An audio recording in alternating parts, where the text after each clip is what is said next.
di akhir paragraf, fala taqul inna sama'ahu haram wa fi'luhu dzalika khata'. Qala Abu Talib al-Makki faqad ta'anna ala 70 siddiqan, ya. Kemudian sekarang masuk ke Su'ila Shibli, lagi-lagi Shibli lagi, laku keras nih Shibli nih, ya. Oh, yang Shibli kita udah berangkat ya? Udah berangkat deh. Oh ya. Wa su'ila Shibli qadasallahu sirruhu anis sama. Imam Shibli ditanya mengenai hakikat sama, mendengarkan puji-pujian, nyanyi-nyanyian, salawatan. Barusan itu kan madaih nabawiyah namanya. Puji-pujian terhadap sifat-sifat Nabi sallallahu alaihi wasallam. Ini pelan-pelan kan dari awal ribat berdiri sesekali aja kita buat. Dulu ada Busiria, ya, qasidah burdah.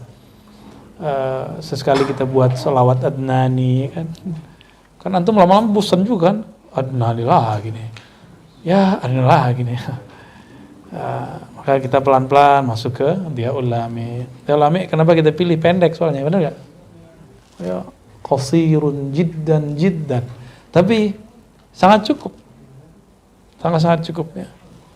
Ada yang panjang kayak Barzanji, Syaraful Anam. Ada Diba, ya. Ada juga Kalia Dardiri. Dardiri itu juga ajib tuh, ya. Karena dia juga seorang muhaddis. Namun dia kalau hadisnya sahih atau bagus dijelaskan, kalau enggak berarti hadisnya bermasalah, cuma bisa diperkuat. Itu ciri-ciri Dardiri tuh, dan ajib itu. Anehnya saranin antum baca maulidnya Imam Ad-Dardiri. Ya, apa judulnya? Al-Bashir wa Nazir itu apa gitu, ya. Saya ingatnya Maulid Dardiri gitu aja, ya.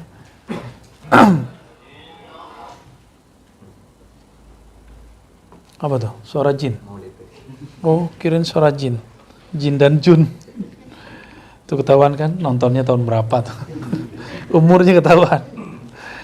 Imam Shibli mengatakan sama mendengarkan nyanyian, pujian, syair-syair, ya, kisah-kisah, khususnya yang bersuara bagus, zahiru fitnah. Zahirnya memang fitnah. Apa arti fitnah bahasa Arab? Cobaan, ujian, kacau, ya. Wa batinuhu ibrah. Tapi batinnya sama itu ada ibrah. Antum nggak paham yang dibaca tadi, tapi kan di situ ada ibrah sholawat. Apalagi kalau ngerti isinya, berinding-berinding kita dengarnya, ya. Benar nggak? Setiap kali dengerin syair-syair kenabian, oh, luar biasa. Yang pernah saya ulas malam tadi di Nabawi, Masjid An-Nabawi. Tadi kan ada, ya, ketika Suwaibah Al-Aslamiyah selesai menyusui Nabi Muhammad untuk pertolongan pertama, lalu diserahkan ke ibundanya Aminah. Dia adalah budak daripada Abu Lahab. Abu Lahab amun Nabi sallallahu alaihi wasallam, paman Aminah. Maka dia pergi mengabarkan di hari Senin, itu hari Senin. Yaumul Itsnin ya ta'ti Suwaibah. Jadi dia datang Suwaibah ini kepada tuannya Abu Lahab.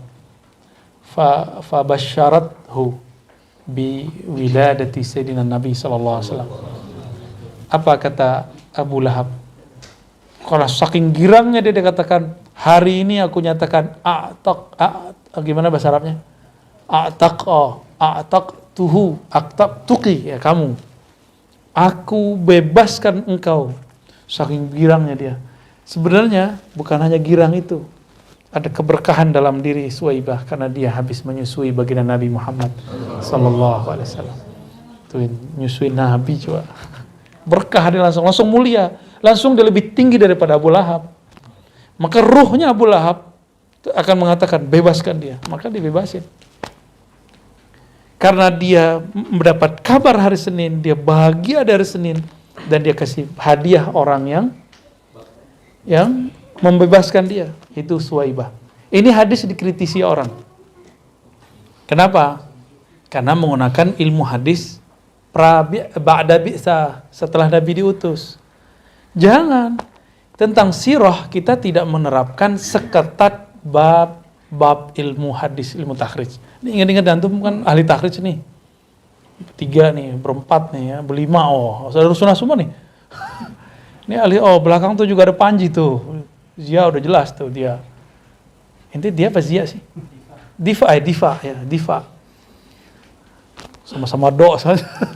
Kedal sama do. Baik. Ketika mentahrijh ahwal kejadian sirah qoblal bi'tsah, kita tidak boleh tasyaddud. Enggak boleh ketat. Kenapa? Karena tidak ada hajat untuk tasyaddud di situ. Kenapa? Karena la yata'allaq bil halal wal haram. La yata'allaq bi sifatillah. Tidak berkaitan halal haram dan sifat-sifat Allah, dua itu enggak ada urusan. Karena tidak berkaitan dengan sifat Allah, tidak berkaitan dengan halal haram, maka Al-Imam Al-Baihaqi dalam Al-Madkhal ila Sunanil Kubra mengatakan ulama kita tasahul dalam periwayatan hadis qoblal bi'tsah. Jadi hanya orang-orang yang ilmu hadisnya amatiran yang ketat mengkritisi hadis-hadis sirah. Berarti dia nggak ngerti perbedaan antara kaedah ini dan kaedah itu. Paham ya? Semoga pusing. Ini mah ilmu gampang, masa antum pusing. Sederhana ini. Ya nggak ribet, ilmunya masih bisa dibaca di buku. Jadi ilmu yang ribet tuh yang turun langsung dari langit tuh. Kalau masih ada di buku mah, jangan bilang itu susah, gampang itu ilmu. Ya. Bener nggak? Gampang nggak? Oh, bagi mereka nih semenit 2 menit selesai tahrijh. Udah ada perangkatnya soalnya kan. Perangkat itu jadi musibah kalau nggak tahu adab dan teknik. Jadi ada orang tahu tekniknya tapi nggak punya adab. Ada yang tahu adabnya nggak punya teknik. Gak enak. Siapa kita mau doifin hadisnya? Salam ya. Berhenti ente jadi ahli hadis ya. Kalau mau menjadi ahli hadis harus berani mencurigai semua hadis. Sebenarnya Albani itu untuk tahap pertama berhasil, tapi dia nggak punya adab. Masa Sahih Bukhari 2 hadis dia masih doifkan? Ya. Berarti dia nggak ngerti adab terhadap ijma' muhaddisin. Betul, Daruqutni dulu mengkritisi, kan setelah Daruqutni enggak. Gitu. Udah selesai sebenarnya. Ibnu Shalah sudah mendeklarasikan setelah Al-Quran yang paling sahih Bukhari. Kecuali kita setara dengan Daruqutni minimal. Antum nggak mungkin setara sama Daruqutni. Tahu Ad-Daruqutni? Udaromi, Ad-Daruqutni, ya beda ya. Ilmu hadis itu unik, tapi dia masih dibaca, masih bisa. Ilmu hadis itu hanya butuh satu hal, ketekunan, nggak lebih. Tapi kalau beradab, canggih.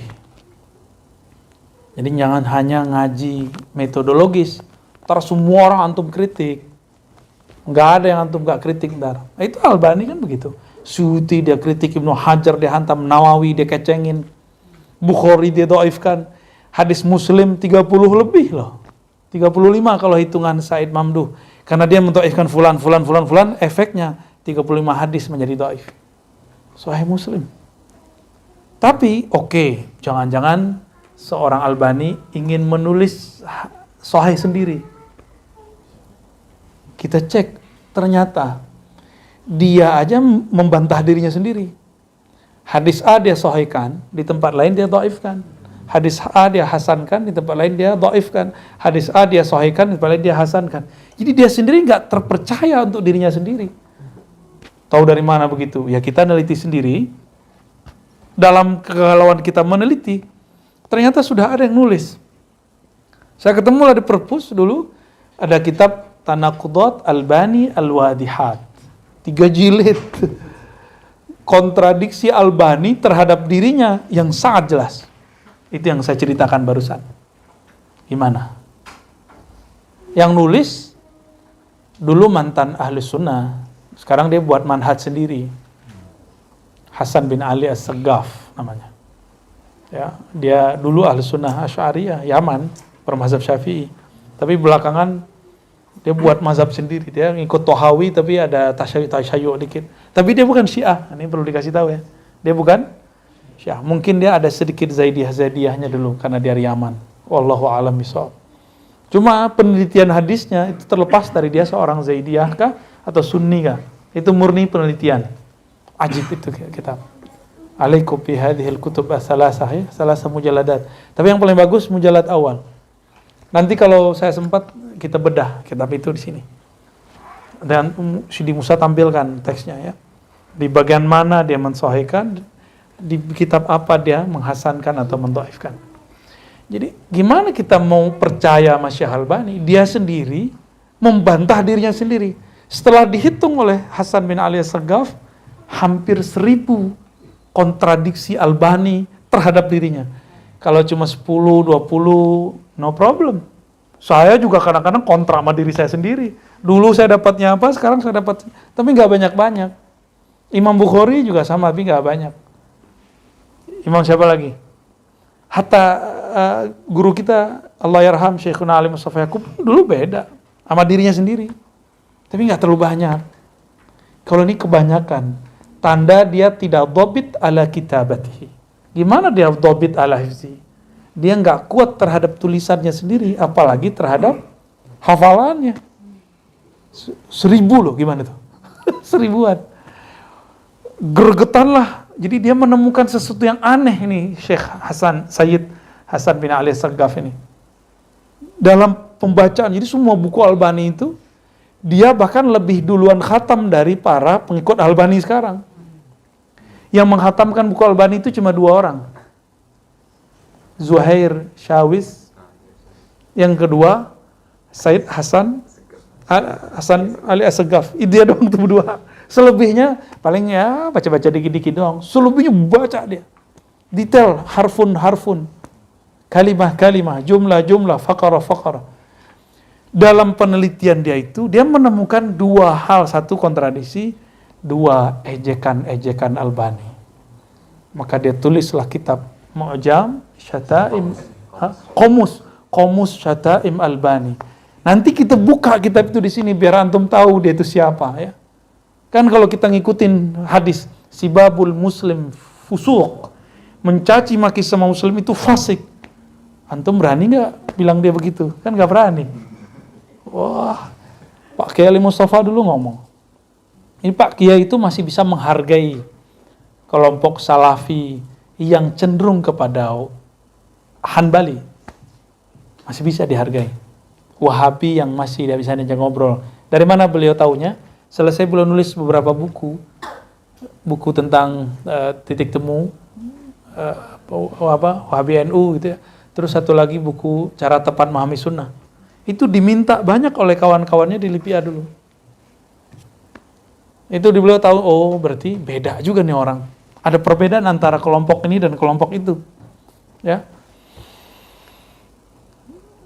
Sampai kemudian beliau mengatakan, seandainya kelompok ekstrem ini mempercayai ada Nabi setelah Nabi Muhammad, tentulah Albani orang. Loh, saya kaget Pak Kiai kok ngomong begitu. Ternyata Pak Kiai itu menemukan fakta di lapangan. Kalau ente kritik Imam Syafi'i nggak masalah. Kritik Ibn Arabi nggak ada masalah. Kritik Ghazali, senang mereka. Kritik Syekh Abdul Qadir Jilani, demen mereka. Tapi jangan coba-coba kritik Syekh Albani. Itu yang ngomong Syekhuna Ali Mustafa, ana sami'tuhu miraran aktsar min marrah. Ya. Lebih dari 1 kali saya dengar. Tapi beliau nggak pernah keluarkan di majelis luar. Ini kan karena beliau sudah wafat jadi cerita. Ya. Betapa gregetannya. Maka beliau menyebut kelompok ekstremisme itu, Wahabiyah yang bermasalah itu bagi beliau adalah Wahabiyah Albaniin. Ya. Kalau Wahabiyah yang Hanabilah, kalau ada insoha. Karena kalau ngikutin bahasa hal, Allah yarham, kan pernah memberikan tabayun kepada Syekh bin Baz. Ketika Syekh bin Baz ngata-ngatain tawasul orang Indonesia itu syirik, dikasih tahu sampai Syekh bin Baz, tahu kami tidak tawasul begitu. Ya, beres. Syekh bin Baz itu walaupun orangnya emosional, kabar dari salah satu kawan Pak Kiai di Bandung, murid bin Baz juga. Oh itu rajul yuksirul ghadab katanya. Kita kan nggak tahu. Yang kita dengar cuma kabar. Nah, Ani nggak berani bilang begitu, tapi itu kabar beliau dan beliau sikoh orangnya. Kiai yang sangat tegas di Bandung. Adik kelas Pak Kiai. Waktu Pak Kiai S2 tesis beliau yang ngurus. Sama-sama murid Syekh Mustafa Al-Azami. Antum nggak ketemu dulu Mustafa Al-Azami? Ya? Wah, ini pernah ketemu. Dengerin muhadharah beliau lah.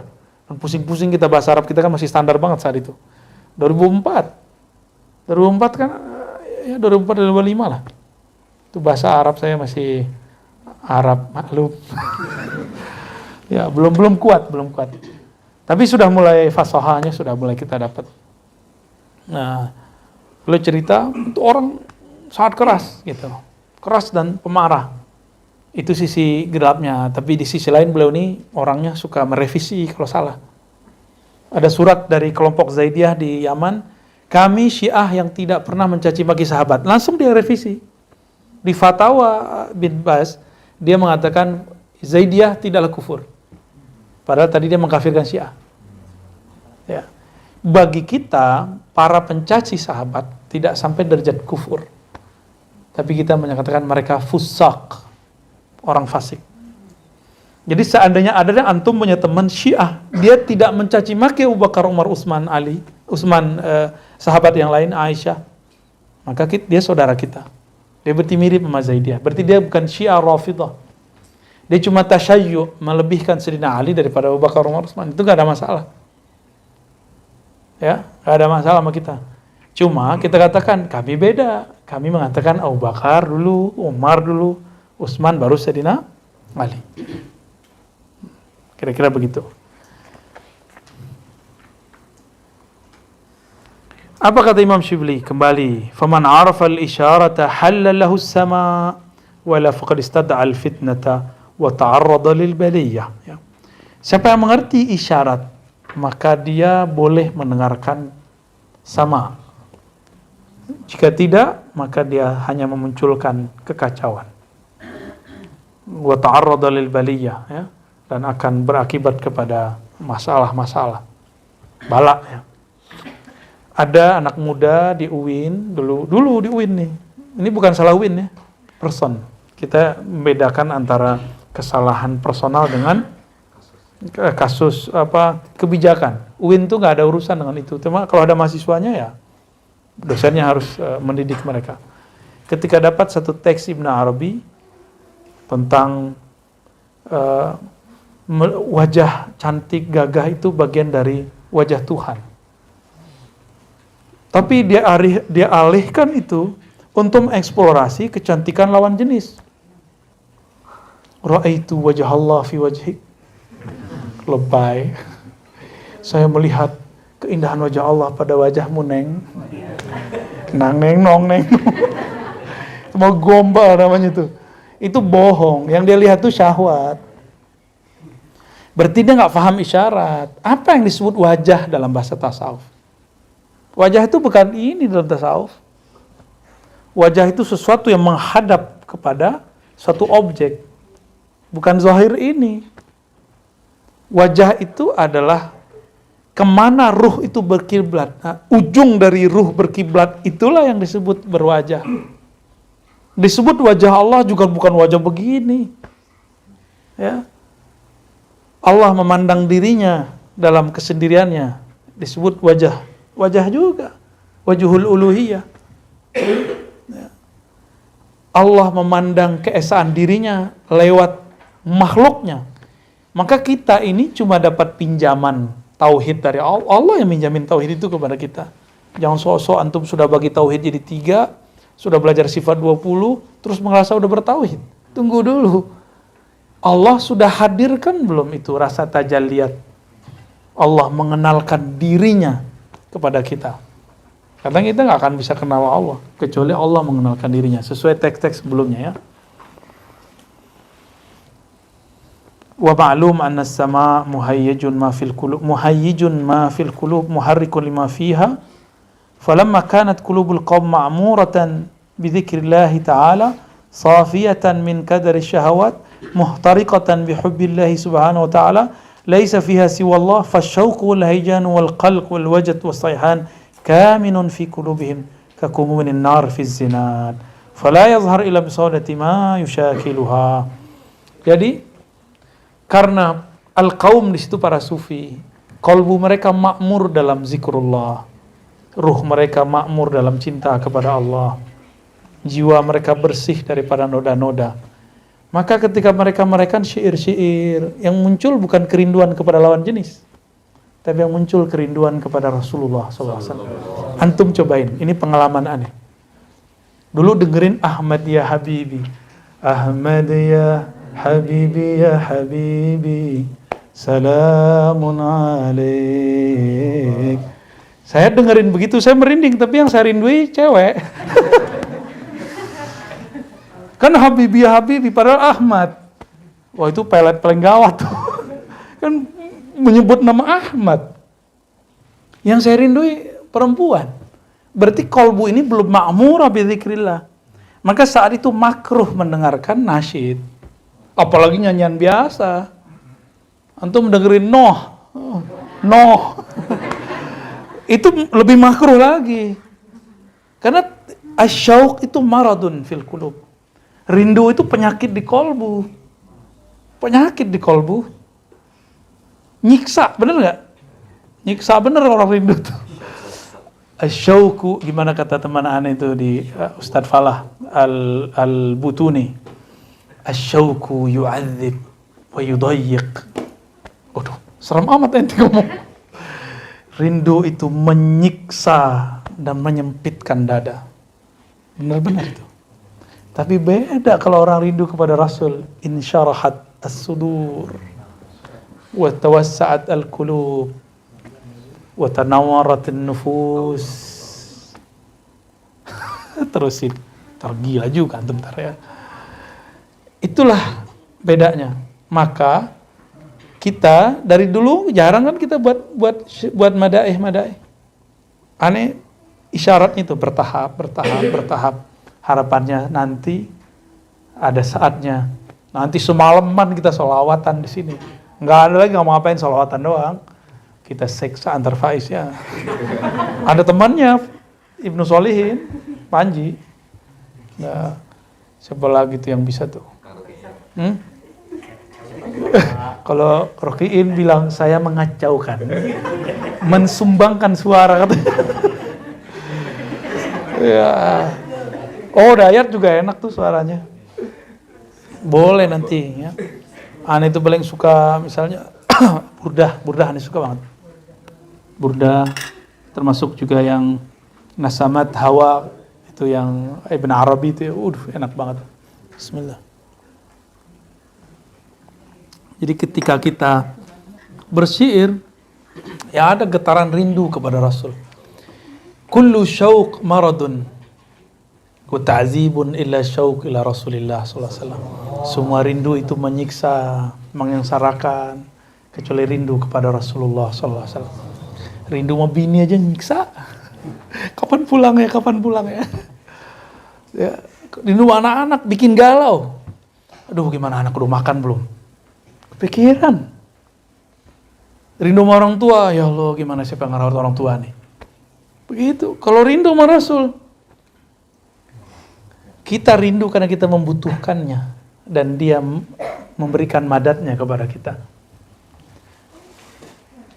Maka leburkanlah rindu kepada anak, istri, ibu, orang tua, ayah, saudara, kekasih, pasangan, saudara, murid-murid, sahabat-sahabat, guru-guru. Leburkan dalam rindu kepada Rasulullah sallallahu alaihi wasallam. Fa asyhad ya Rabb anna ashwaqana kulluha faniyat ala hubbik wa ala hubbi nabika sallallahu alaihi wasallam.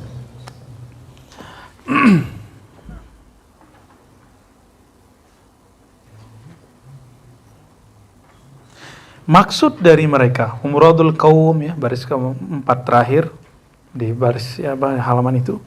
Fima yasma'unahu innama hum sadifun ma fi qulubihim fatastaniruhu bi sadamati turuqihi wa quwwati sultani fata'jizu al-qulub an istubut inda istilamihi fatanba'ithu al-jawarih bil harakati was sarakhat was sa'aqat li thawraniha fi al-qulub la innahu yahdus fiha syai'an. Pernah nggak antum melihat ada orang ketika bersyair tiba-tiba badannya gerak-gerak, nyanyi apa aja, tiba-tiba kalau lagi nyanyi, palanya gerak-gerak kan ya?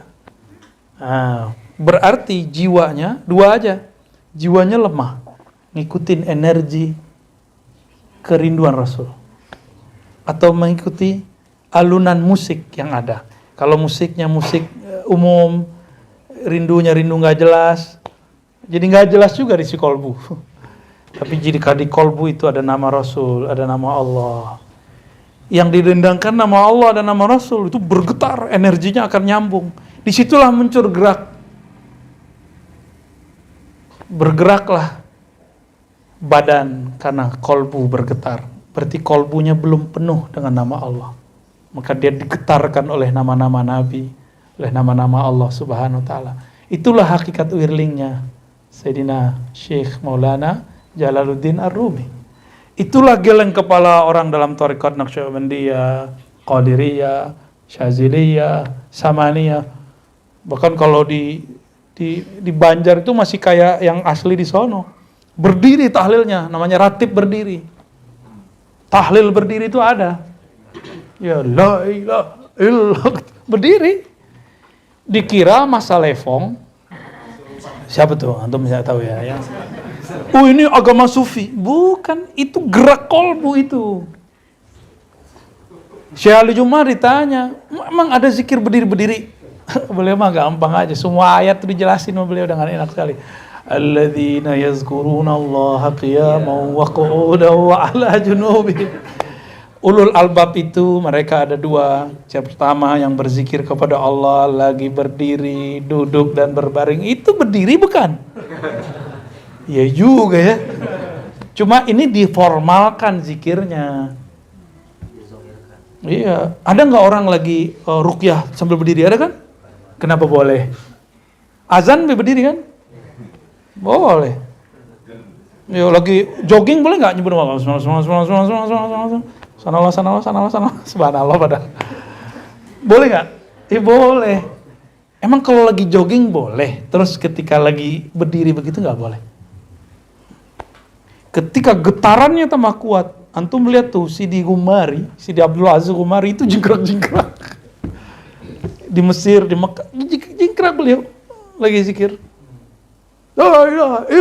Begitu. Cuma yang teratur itu Sidi Maulana Jalaluddin Ar-Rumi muter. Ya, wirling. Cuma aneh juga kata kawannya. Emang nggak aneh apa menurut ente? Nggak ada zaman Rasul. Ya salam, nggak tahu bilang nggak tahu ya. Ya, di zaman Rasul kan ada orang Habasyah nari pedang, nari tombak di masjid. Sudah Habasyi. Maka Nabi nonton bareng sama istrinya. Disitulah muncul bukan sunnah nonton konser, bukan. Kebolehan nonton seni-seni yang netral. Bahkan bersama perempuan. Kita nonton bareng harim kita boleh. Bukan sunnah loh ya. Hak boleh, mas, mubah. Jangan kemudian dilihat Yahudi. Wah, ada video Yahudi ini gerak-gerak. Berarti dia niru Yahudi. Jangan-jangan Yahudi yang niru kita. Jangan cuma karena ada penampilan mirip, muka ente aja mirip sama mereka, ya enggak?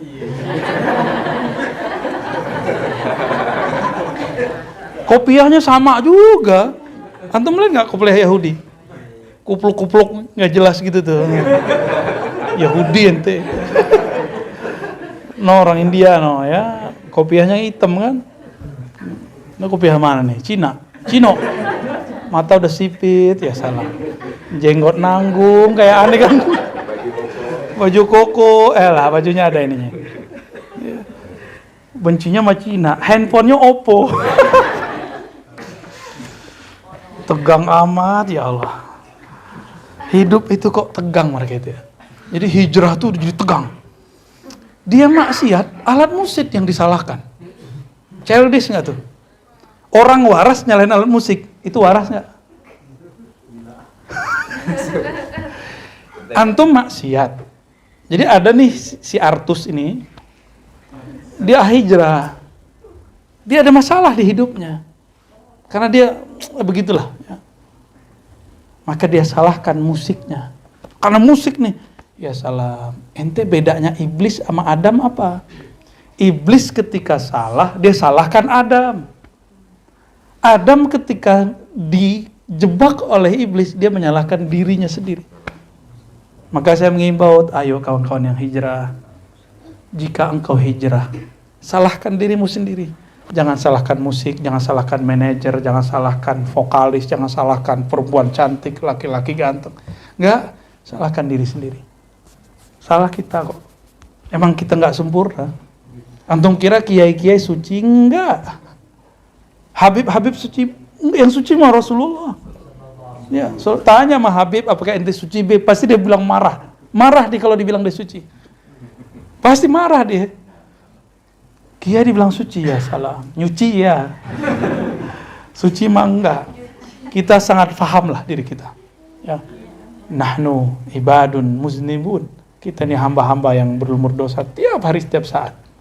Enggak ada kita yang enggak dosa. Tapi jangan salahkan orang. Saya digoda sama dia, jangan salahin dia. Nanti karakter itu masuk sampai ke alam neraka. Jadi ketika masuk neraka nanti, apa yang terjadi?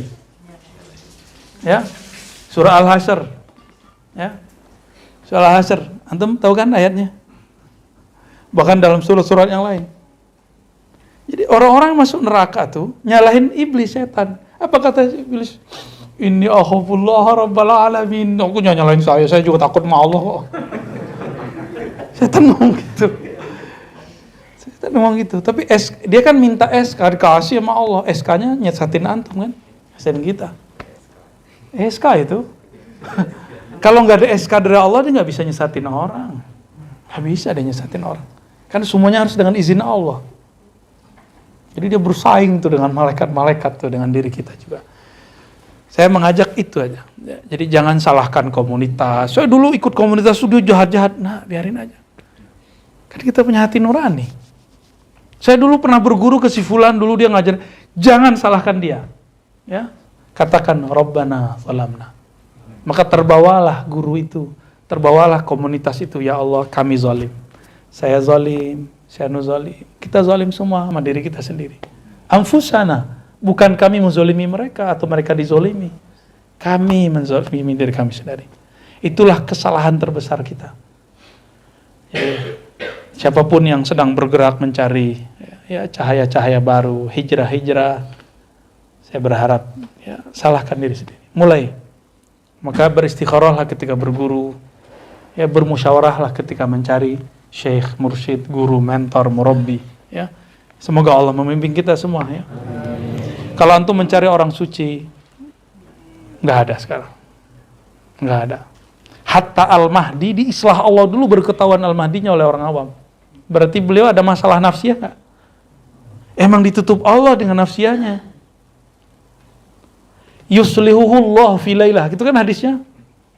Seandainya tidak tersisa lagi sebelum kiamat, illa yaum aw laila, yuslihuhullah fi lailah. Allah akan bangkit satu orang, ya, yang kemudian Allah islah di dalam semalam. Berarti sosok Al-Mahdi ini juga bermasalah dalam dirinya. Dia merasakan itu, gejolak itu dia nggak bisa lawan.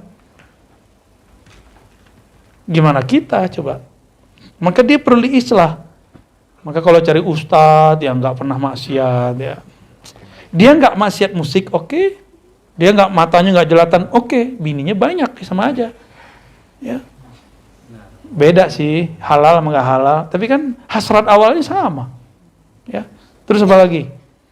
Oh dia nggak pernah begini begitu. Dia mengharamkan bank. Lalu fulus dia seneng. Kan bank itu produk bank itu apa? Uang. Mengharamkan bank, tapi pakai duit dari bank. Sama aja, bohong-bohong aja itu. Oh dikasih yang merah-merah 100 juga hijau matanya.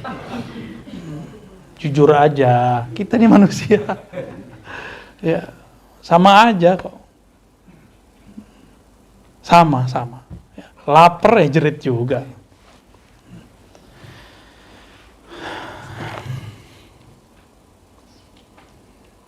As-sama la yahdus fil qalbi la yahdus fil qalbi syai'an wa innama huwa muhayyijun ma fihi. Sama itu tidak membuat apapun di kolbu, kata Imam Junaid. Tapi dia muhayyijun, dia akan menggelitik ma fihi, ahwal-ahwal yang mengelilingi kolbu. Ya. Fatarahum yuhayyijuna min haitsu wajidihim wa yantiquna min haitsu qasdihim wa yatawajjuna min haitsu kaminati sarairihim la min haitsu qauli syair wa muradil qail. Maka coba lihat, gurunya sama, berkalam, bersyair, efeknya beda-beda nggak sama orang? Ada yang salawat, ada yang matanya netes doang, nggak jelas kan? Dia bingung, aku terharu, rindu, tapi rindu ke siapa? Otaknya nanya, kalbunya jawab, kamu rindu kepada Rasul. Ruhnya bilang, itulah ayah ruhmu. Bisa menangis panjang itu. Ya. Antum ingat ibu yang nyusuin kita, yang ngelahirin kita. Beliau sekarang udah wafat, gimana? Kalau aneh ceritain semua, mewek semua, ya pasti. Maka teman-teman, kalau kita menceritakan ibu fisik biologis, antum bisa nangis. Menceritakan ayah fisik, guru ilmu, itu bisa nangis-nangis. Gimana dengan ayah rohani kita ceritain? Asyaddu min dzalik. Lebih dahsyat daripada itu. Ya. Makanya ketika orang bersolawat bisa nangis, itu wajar. Ya. Ini sudah tanda-tanda. Sudah jam 8. Halas. Ibu usah diganti ya. Udah habis dia. Iya. Apakah kerinduan itu hiburan untuk kolbu? Kalau di kolbunya ada nama Allah dan ada nama kekasih Allah Muhammad, maka asyauq farhatun wa tasliyatun. Maka di dalam kolbu itu kalau ada dua nama itu adalah kebahagiaan, hiburan, denyut-denyut yang bisa membuat dia bahagia dan sempurna. Udah berhenti. Khalas, itfa'u, khalas. Di batang bambu itu suling dari batang bambu ketika ditiup dia mengeluarkan suara yang indah. Betul. Bisa dibalik dari suara indah itu cerita kerinduannya terhadap batang. Betul. Begitulah kata Jalaluddin Ar-Rumi. Itu kata Jalaluddin. Iya. Maka orang sakit, itu kan itu dia baca nama Allah itu. Maka itu bagi Syekh Saman itu nama Allah. Itu orang sakit. Itu juga nama Allah. Ya. Ada juga yang sakit, itu nama Allah juga bagi Syekh Saman. Karena setiap wali itu diberikan nama-nama asrar yang dulu disimpan oleh Nabi kepada Sayyidina Ali, kepada Sayyidina Abu Bakar, Umar, Utsman, Ali, Abu Hurairah. Kan ada yang mereka simpan kan. Ibnu Abbas mengatakan kalau aku buka ini kalian akan kafartumuni. Tapi di akhir-akhir zaman ini dibuka ntar. Ya. Bahkan sudah banyak yang dibuka. Nada punya marifat itu. Nada itu kerinduan si yang punya nada itu. Tapi yang mendengarkan tergantung di kolbunya ada siapa. Jadi kalau kolbunya ada nama si Wewe, si Wawan, maka disebutkan syair itu yang dia rindui sih lawan jenisnya. Antum coba aja. Ini udah sholawat yang dirinduin bukan Nabi. Dulu zaman-zaman bahla umur 16 lagi puber-pubernya itu ya. Lagi senang-senang sama lawan jenis. Kita mengharamkan musik, mengharamkan nyanyian, tapi nggak bisa bohong. Saya butuh hiburan. Akhirnya saya cari-carilah sholawat kan. Dapatlah sholawat yang minim-minim musiknya. Dengerin, mulai kebayang wajah dia mulus, senyum-senyum. Itulah yang disebut oleh Maulana Al-Imam Shibli. Kalau di kolbunya ada nama Allah ma'murah bizikrillah, maka dia ketika mendengarkan syair atau bersyair, di dalamnya ada ibrah. Baru bergetar.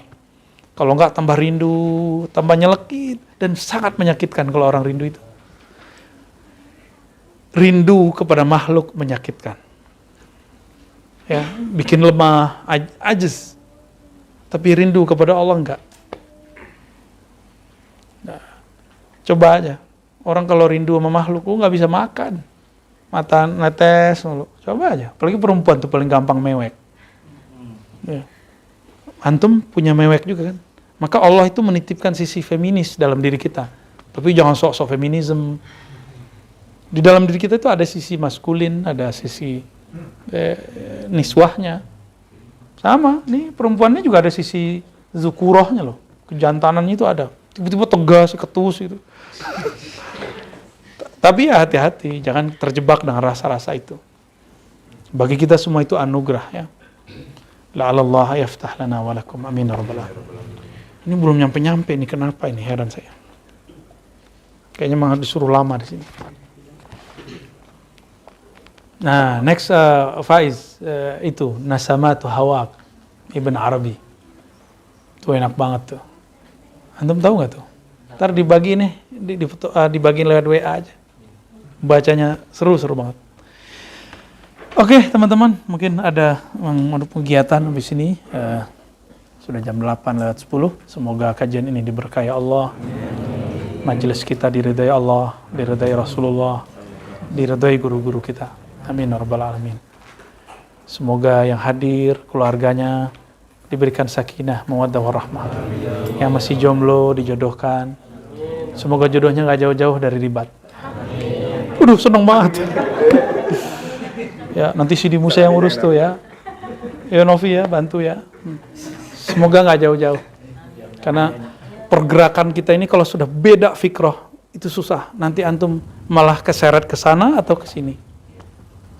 Saya doakan yang masih jomblo-jomblo ini ya dapat ketemu lah. Jangan keluar-keluar, ntar yang sini nyari keluar. Dia kalau udah keluar mungkin nggak ikut majelis lagi. Ente kata si istri, kok keluar dulu mas? Ya, kapan waktu sama kita ya kan? Tapi kalau sudah semajelis, antum udah tahu mu'alimi, latihan di sini sekarang sampai jam 2 malam. Taklim aja yang kita cepet-cepetin. Karena dia pakai otak kan lelah kalau pakai otak, lelah hayati. Walaupun ruh antum tuh mau. Cuma kan dari tadi siang bekerja. Nah, kalau pasangan tuh nggak satu frekuensi sama kita, aduh susah.